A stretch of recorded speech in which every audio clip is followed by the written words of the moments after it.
네, 국회에서는 황교안 대통령 권한대행이 출석한 가운데 경제 분야 대정부 질문이 진행 중입니다. 박근혜 대통령 탄핵안 가결 이후 첫 대정부 질문인데요.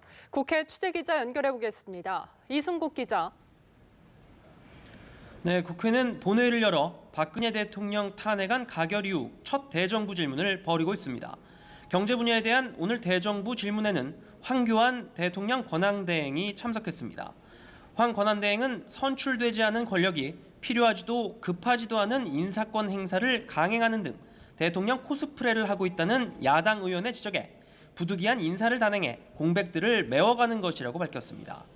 이어 권한대행이 큰 틀의 인사를 할 수 있는지에 대해선 많은 논의가 있기 때문에 유념하고 있다고도 덧붙였습니다.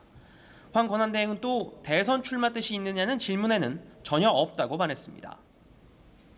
여당 쪽 상황이 좀 긴박하게 돌아가는 것 같은데 새누리당 비주류가 유승민 비대위원장 제안이 거부된 것으로 판단된다면서 이번 주 중에 집단 탈당을 선언하겠다고 밝혔다고요?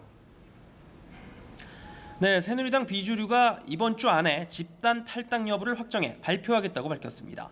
김무성 전 대표 등 비박계 의원 14명은 오늘 오찬 회동을 갖고 이같이 결정한 것으로 전해졌는데요.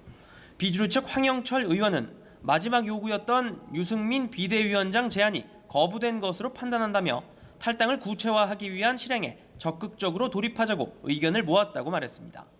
탈당 규모에 대해선 20명 이상은 분명히 될 것이고 원내 교섭단체를 구성할 것이라고 설명했습니다. 앞서 새누리당은 의원총회를 열어 유승민 비대위원장 추대 문제를 논의했는데요. 2시간 반 넘게 논의가 이어졌지만 당 개혁에 전권을 쥔 비대위원장으로 유의원 추대를 추진하는 비주류 측에 주류 측은 받아들일 수 없다는 뜻을 고수하며 입장차만 확인했습니다. 특히 의총에 불참한 유 의원은 왜 자신이 비대위원장이 돼야 하는지 어떤 혁신 프로그램을 갖고 있는지 설명해달라는 정우택 원내대표의 요청에 대해 경선도 아닌 비대위원장 선출에 정견 발표를 요구하는 것은 최소한의 예의도 없는 것이라며 강한 불쾌감을 드러냈습니다. 비주류 측은 유승민 의원이 참석한 가운데 내일 오전 모임을 갖고 탈당의 구체적인 절차 등에 대해 논의하기로 했습니다. 지금까지 국회에서 전해드렸습니다.